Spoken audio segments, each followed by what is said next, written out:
রাতের আকাশ মানেই যেন চমক। রোববার বাংলাদেশের আকাশে এক বিরল পূর্ণিমা বা ব্লু মুন প্রত্যক্ষ করতে পারবেন আকাশপ্রেমীরা। 1 মে পূর্ণিমা ছিল, আর তাই একই মাসের মধ্যে এটি দ্বিতীয় পূর্ণিমা হওয়ায় জ্যোতির্বিজ্ঞানের ভাষায় একে ব্লু মুন বলা হয়।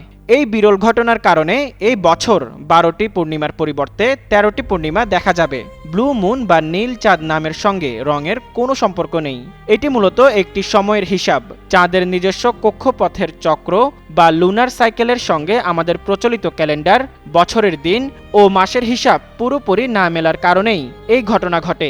সাধারণত পৃথিবীর নিজ অক্ষের উপর একবার ঘূর্ণনের উপর ভিত্তি করে একটি দিন এবং সূর্যের চারপাশে পৃথিবীর একবার প্রদক্ষিণের উপর ভিত্তি করে একটি বছর গণনা করা হয়। অন্যদিকে পৃথিবীর চারপাশে চাঁদের ঘূর্ণনের সঙ্গে যুক্ত থাকে একটি মাসের হিসাব।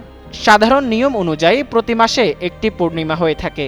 ঋতুভিত্তিক পরিবর্তনের সঙ্গে মিল রেখে বিভিন্ন মাসের পূর্ণিমার ঐতিহ্যগত নামকরণ করা হয়। ফেব্রুয়ারির পূর্ণিমাকে বলা হয় স্নো মুন, জুনের পূর্ণিমাকে স্ট্রবেরি মুন এবং ডিসেম্বরের পূর্ণিমাকে কোল্ড মুন।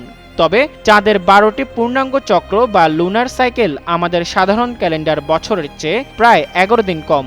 এই সময় পার্থক্যর কারণে কয়েক বছর পর পর ক্যালেন্ডারে একটি অতিরিক্ত পূর্ণিমা যুক্ত হয়ে থাকে, যার ফলে একই মাসের মধ্যে দুবার পূর্ণিমার দেখা মেলে।